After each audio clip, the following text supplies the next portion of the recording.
This is Return to Base, a Veteran Life podcast.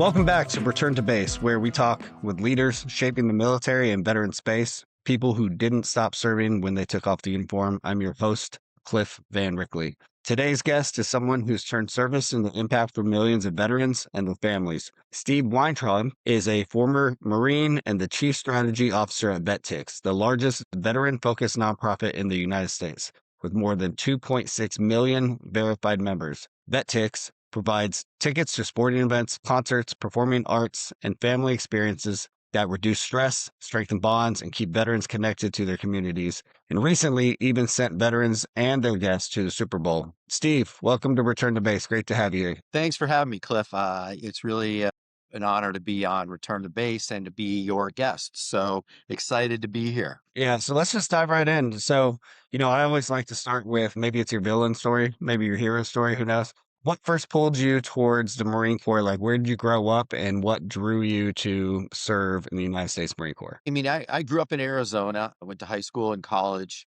in Arizona, went to Arizona State. It sounds corny. All right, well, let me set the timeline. I graduated from high school forever ago in 1983. So I'm that old, and went to college. As that was the Reagan years. Things were different. Soviet Union. So it sounds corny, but I wanted to join the military because I want to serve my country and give back. The cliche being, being a part of something bigger than yourself. So, but I wanted to fly. I thought I wanted to be a pilot, be an aviator. And the Marine Corps, my father was a Marine veteran and he wasn't a career guy. He never said, hey, this is what you're going to do. But hearing about his stories and things like that, it really drew me to the Marine Corps. So I enlisted in the reserves while I was in college, and I was a combat engineer when I was enlisted, and then applied for the Marine Officer Program. So I went to 2 summers of officer candidate school while I was in the reserves, while I was in college, and then graduated, got my commission 1989. I had my ticket to go to flight school, and I got down there and I realized that I wanted to lead Marines on the ground more than I wanted to fly. As much as I wanted to be a pilot, the leadership opportunities as a ground officer was more appealing to me. So that was like really the toughest decision I really had to make in my life, was to walk away from the aviation program and be a ground officer. And honestly, no regrets since I did that. And it's nothing against the aviation community. I've got a lot of friends that are aviators or that were aviators, all branches, but very fulfilling as a ground officer. Oh, awesome. Yeah, I mean, that does seem, I mean, you couldn't probably get any different than a ground officer versus an aviator in the Marine Corps, I suppose, right? A whole different lifestyle, whole different outcome. Suppose you liked getting dirty, getting in the trenches. Were you branched as an infantry officer? I don't know how the Marine Corps officers work, but is that kind of where they put you? Well, and so how the Marine Corps works in the officer program, I mean, every Marine, every Marine's a rifleman. So whether you're enlisted or an officer, you go through some basic infantry training. And in the Marine Corps, when you go through the basic school, which is like the Army's equivalent of OBC, which is 6 months long, it's very infantry laden. So you learn a lot about infantry tactics, things like that, but you learn all other aspects of the Marine Corps because you don't know what your military occupational specialty is going to be unless you're uniquely qualified in maybe law, public affairs, a few other things, or obviously aviation. So you get a you know a real grounding of what it is to be an infantry officer. So you learn how to call for fire, patrol orders, that all that stuff. I actually I had a flight contract going through the basic school, so I didn't have to like worry about that. Then I got down to flight school, and I made the decision when I left flight school to be a logistics officer. And as a logistics officer, my experience, the things I did, I was very tied to the infantry. I wasn't in an infantry battalion or on the infantry side of things, but the units I supported were on the infantry sides. Definitely got a taste of what that was. And again, every job in the Marine Corps is to support the warfighter, the grunt. So it doesn't matter if you're a cook, baker, or candlestick maker. Everything you do is to support the warfighter, which is the infantry. Right. Awesome. And so to this day, I assume you consider yourself a Marine, but how long did you do? When did you transition out of the Marine Corps? Yeah, so I enlisted in 1987. I retired in 2019. So I did about 32 years. Math for Marines. Yeah, it's about 32. And so I retired in 2019, and I was a hybrid because I did my active duty time, and then I got off active duty. I got purged after Desert Storm. So yeah, I'm that old. So they had the big drawdown after Desert Storm, and a lot of, personnel, all branches got basically, when you fulfilled your contract, you couldn't stay on active duties. That was in 95, and I went into the reserves immediately after I got off active duty. I stayed in the reserves ever since. So I lived a double life as a reserve Marine and in the civilian world. But my total time on active duty, to include 3 mobilizations, 2 to Iraq, is about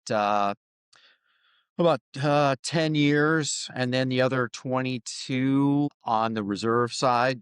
Again, as a hybrid, as a reserve, Marine, I lived obviously a lot of time on active duty, but on the civilian side too. So I was kind of, a chameleon because, as a reservist or National Guard or whatever, you live that double life. So you're exposed to both of them.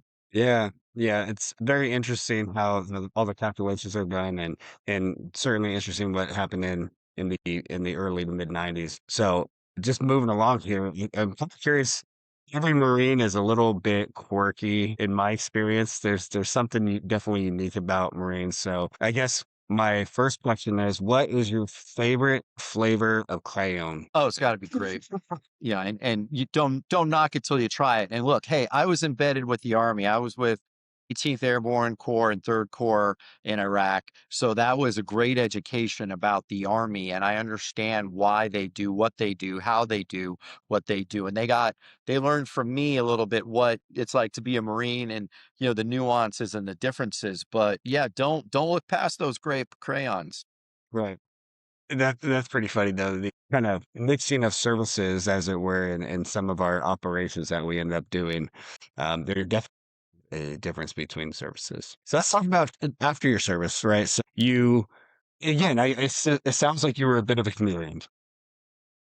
Were in the civilian world, you were still a Marine Corps reserve officer, various deployment or mobilizations, as you called it. Let's talk about how you navigated that transition, and then was there a difference between when you were kind of in both worlds versus you had to transition entirely for good? Yeah, yeah, that's a great question because, as a reservist or in the guard, and maybe you're not like in the guard full time, whatever, but you walk that tightrope because when you're doing your reserve duty or guard or weekend or whatever, you're focused. I mean, you're locked in, you're in the zone, and then, come Sunday evening or whatever, you got to click it off and be that, I say, normal person again, right? But you got to be a civilian because depending on what your civilian job is. And I worked in the corporate world and things like that. And sometimes it was hard for me to revert back to being a civilian. And because, that's who we are, our personalities, right? And sometimes our service identifies us. But when we're in the private sector, you can't walk around saying, oh, well, hey, it's, let's have a meeting at, 0930 or 1430 or, whatever, because your civilian counterparts gonna look at you like you're, like you need to be, wheeled off in a wheelchair somewhere. So, it's that chameleon thing, and I've seen a lot of my counterparts in different services where they couldn't adjust, they couldn't make that transition, or they had challenges with it, even in the private sector. That can be a detriment to your career progression depending on what your job is. Yeah, for sure. When you fully transitioned from the military, were you already employed with the company that you ended up working with in your transition period? Not necessarily already Vet Tix, but was there something lined up and something that you fell into easily, or did you have time, a period where you were struggling with your own identity? Yeah, I mean, to a degree. And that's where, as a logistics officer in the Marine Corps, when I got off active duty in the reserves, I had jobs in the logistics supply chain field because it was a natural fit. And I actually networked my way out of that, and I found myself in the nonprofit space again by networking, and networking is so important in our space, in the veteran space, in the military space. And so I got a job by networking who I knew, things like that. And so when I retired, from the Marine Corps in 2019, I was already employed by Vet Tix, and which was a really, great opportunity. And I networked into Vet Tix. But, again, whether you're, and even when you transition out, if it was you did 4 years or, 10 plus or whatever, and obviously you did 20, so you get it. It's, brushing off that military piece. And again, it's like, don't let that define you, right? Because you've got to transition back into the private world, and you don't want to be perceived as this one-dimensional person that can't make that transition. And again, I've seen some cats and dogs that, really struggle with that. But again, I was fortunate because when I retired from the reserves, I had that Vet Tix job. But again, even today, it's not that it's hard for me, but you got to be a civilian. And people that don't have military experience or whatever, they don't always really appreciate what we did or the military stories or the vernacular, the jargon, the mannerisms and things like that, because we're civilians now living in their world, and we can't make them live in our world of being veterans or post-military or change the organizational culture to be more like the military. It doesn't work that way. Yeah, I hear what you're saying there, Stephen, and I think that that's an important thing for veterans to learn. But I think that there's probably a lot of skills and attributes that do bleed over and make you a hot commodity. Can you talk about, one or two things that maybe some of your colleagues in the corporate world would look at Steve and say, "Oh, you know what? He's a Marine. He's got this." Yeah, yeah, right. And that's a great question because there is that perception that, hey, as a veteran, you're squared away, you're on top of things. And that's, 99% time that's the case, right? Because the private sector looks at us veterans as, we're movers and shakers and we get things done. You only have to tell us once, so on and so forth. And so for me, the Marine Corps teaches us officer enlisted, there's leadership traits and leadership principles. And so the Marine Corps has 11 leadership principles. And the one that I've always applied to me is know yourself and seek self-improvement, right? And sometimes, you got to look inwards, and it's like, again, we're taught in the military that we're water walkers.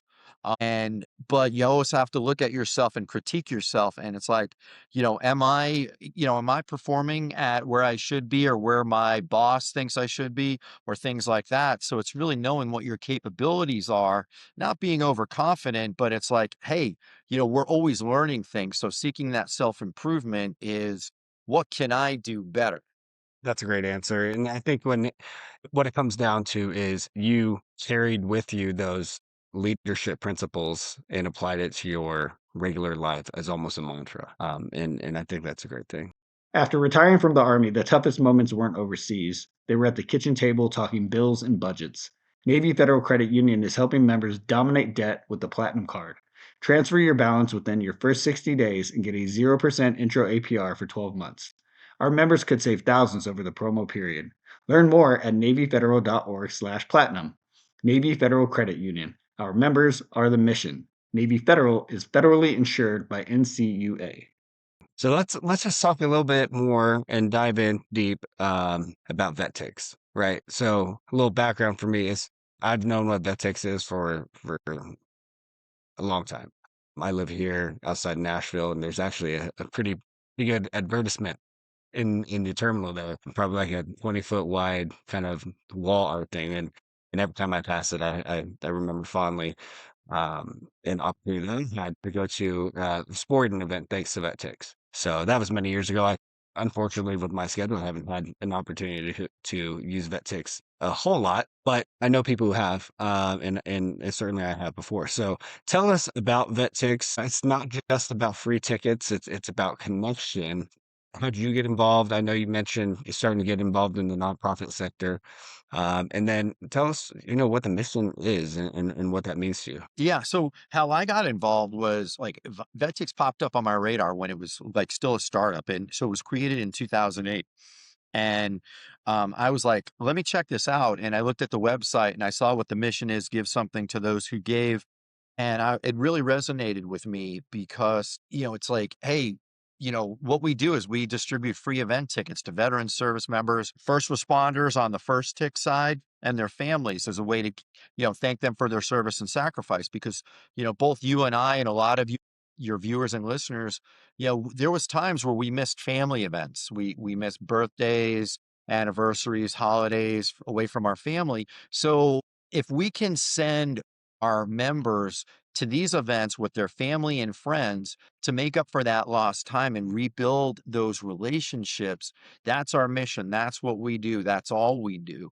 And so I met with the leadership because it's based in Arizona here in Tempe. I reached out to them and I said, hey, I really love what you guys do. I love your mission. I'm in the military, I'm in the reserves. If I can help you guys with my networks and, in the veteran space and, in the military to help build the organization, please let me know. So we would have those conversations. So that was like maybe 2009, 10 maybe. And then in 2016, my boss, our founder CEO, he was like, hey, we're looking for a strategy guy. Are you interested? And that was an easy answer, right? So, I mean, that's our mission. We're the largest veteran service organization in the United States.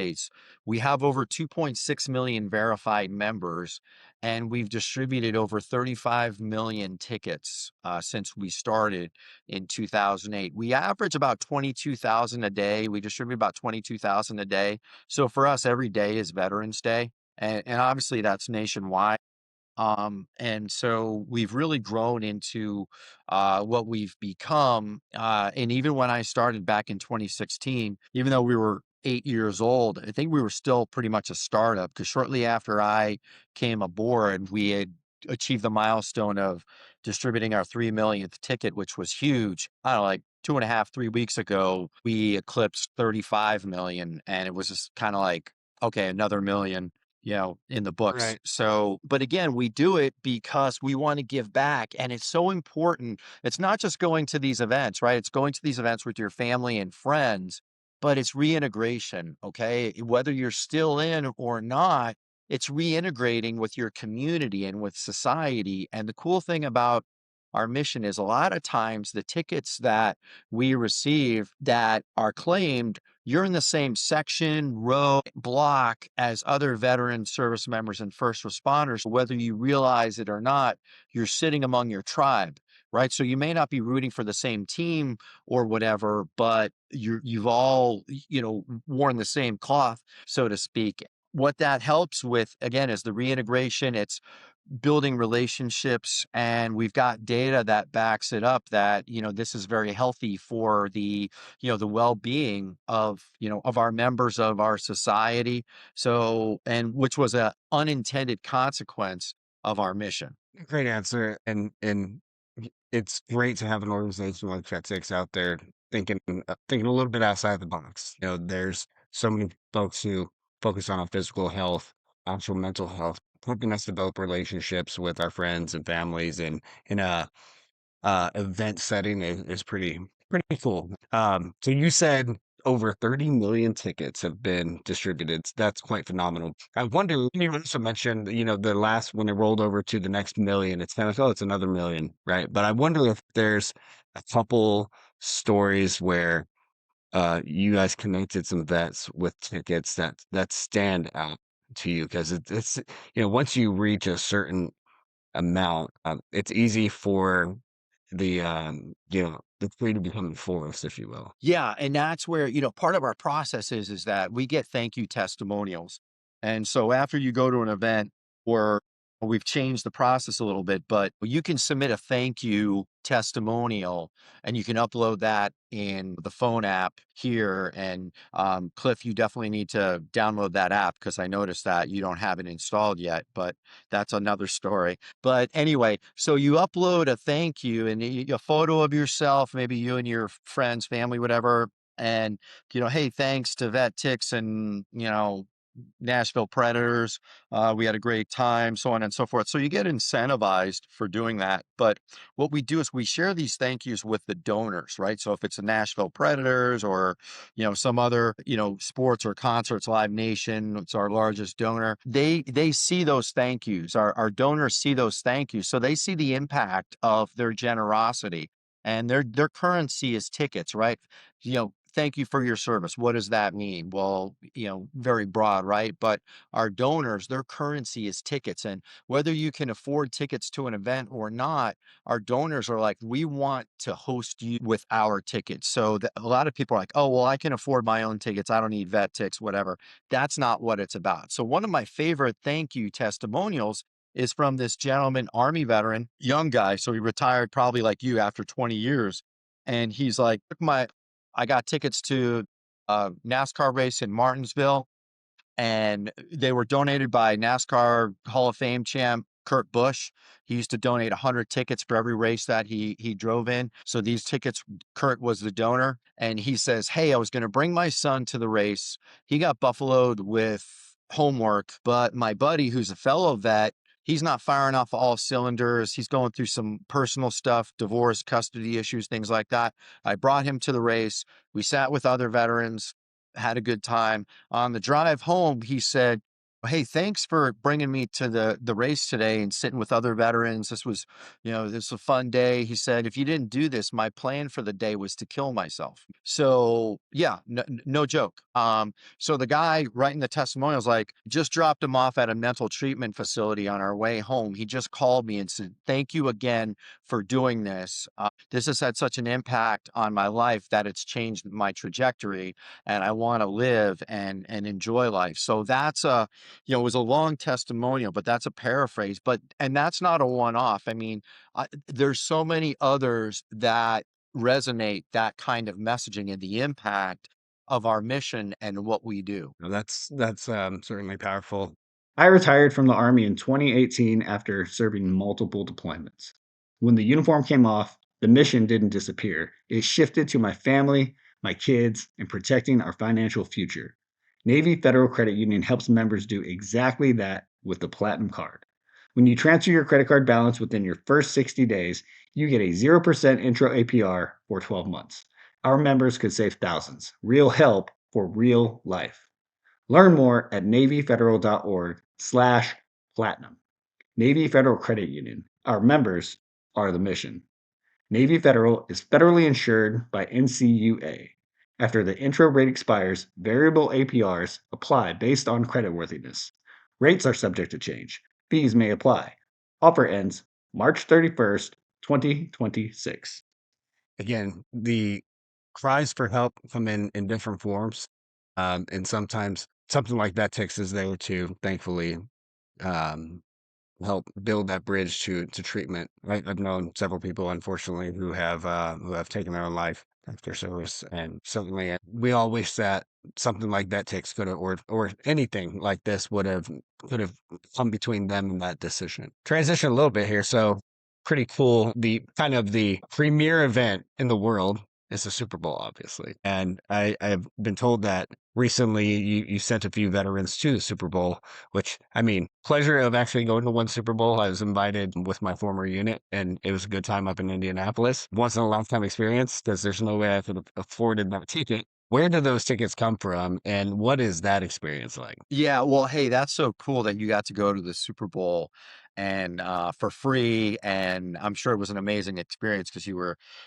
part of the unit in uniform, and obviously, the recognition that our service members get at big events like that is so that's clearly a memory that you're never going to forget, and it's probably top 5 or 10 other than family things. And so our first Super Bowl tickets were back in 2019, and we actually bought a pair from one of our NFL teams. So we bought them from the team for face value, and we'll never buy tickets on the secondary market. So let me back up. Like Vet Tix, Live Nation Entertainment is our largest donor. They've donated over 5 million tickets to us. Our fourth largest donor is Vet Tix. And so that's where we spend money on buying tickets. So we bought a pair of tickets from one of our NFL team partners at face value.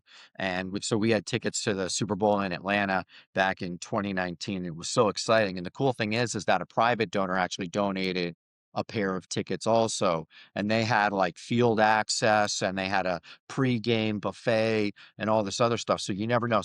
And we were like so geeked that for us, it was the brass ring, to get Super Bowl tickets. So yeah, fast forward this past year, this past Super Bowl, February 2026, we bought 10 tickets, 5 pairs, again, from our league partners at face value. So 5 Vet Tix members and their plus ones got to go to the Super Bowl for a nominal delivery fee of $16.97. Like, you're going to pay more for that in parking. So again, it's how we can give back. And these members were randomly selected. They didn't have to write a 500-word essay or, some life event that we wanted to make a big deal out of. That's not how it works. They were randomly selected, and they got to go to the Super Bowl with a guest. So we love to be able to do that. So we're in a position now where, knock on wood, every year we'll be able to provide Super Bowl tickets to our members. Did your team win? The team, yes. Yeah, great question, because the Seahawks are one of our great partner donors. They're Awesome. so good to us.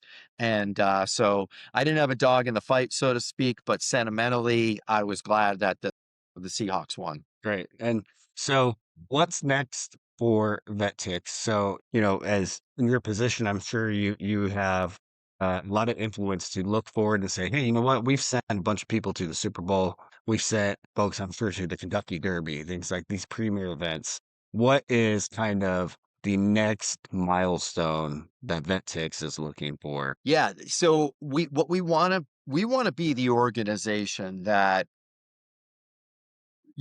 veteran service organizations, military service organizations, even the military think of when they talk to their members or, service members, troops, whatever, and say, hey, you really need to join Vet Tix because it's a great, force multiplier for entertainment, for reintegration, all those other things. So our goal really is to be top of mind for these organizations, to include, in the military, to be like, hey, you know what, your check-in sheet, boom, boom, boom, signed up for Vet Tix yet? That's what we want to be. We want to be that organization that's top of mind. The other part of that is, for donors, for organizations that have tickets, even corporations that, a lot of times they have corporate tickets that don't get used. They're for business development or whatever. We want to be top of mind where it's like, hey, we're not going to use these tickets. We're going to donate them to Vet Tix. Same thing if you're a season ticket holder, to you have season ticket holders, maybe to the symphony or to sporting events or whatever, and you're not going to use them. And as a charity, as a 501c3, you get a tax, an in-kind tax form for the face value of those tickets. So you actually get to write those off. And our scan rate, is over 92%. So if you donate them to Vet Tix, they're going to get used. And not only are they going to get used, but they're going to be used by a veteran, service member, or first responder. And our terms and conditions are very clear that if we find out that those tickets wind up on the secondary market, in essence, you're scalping them, your account is permanently suspended. No ifs, ands, or buts. That's good. Obviously, that market has kind of changed the landscape. And just the full buying tickets online thing. So, I mean, I just love what you guys are doing. And, I put a note here that I need to follow up and try to get involved myself. So can you kind of go into that, like how people can get involved, if there's other than just donating tickets, or where do they go to donate tickets? How do we know if it's an event or something that would be a good fit for Vet Tix? Yeah, and that's where, look, if you're not a if you haven't signed up yet, vettix.org. It's that simple. And upper right hand corner, create an account, and up in the right hand corner too, if you want to donate tickets, there's the link on how to donate. It's super easy. I mean, people, you know, I've spoken to people. I was on the plane, boarding, and I was wearing my Vet Tix shirt, and this gentleman, older gentleman, he's like, "Oh, Vet Tix, my buddy told me about you guys," and I'm like, "Yeah, you need to sign up." And so he had his smartphone, whatever. And then when we landed, got off the plane, and he was waiting for me, at the gate. And he's like, "Yeah, you know what? I signed up. I got verified all, before we even took off." So it's that easy. So somebody older than me, on their mobile device was able to sign up and get verified. That and the reason why we verify through ID.me, which is a third party verification. The VA uses them, USAA uses them. We do that to make sure that you are verified as a veteran, service member, or first responder. So there's not like that stolen valor kind of thing where you try and get in under the wire to get these tickets. So the whole process can take less than 5 minutes. We don't ask for your personal identifiable information. We don't hold on to that. There's a verification process through ID.me. But once you're verified, boom, you're in. You get notifications about events in your local area. If you see something you like, you can select it. Again, there's a nominal delivery fee. Part of that is skin in the game, because when you get something for free, you're not always likely to use it, right? So if you pay a couple bucks for something, and it's that anecdote, like, your wife's like, "Hey, honey, the neighbors are having a barbecue on Saturday night."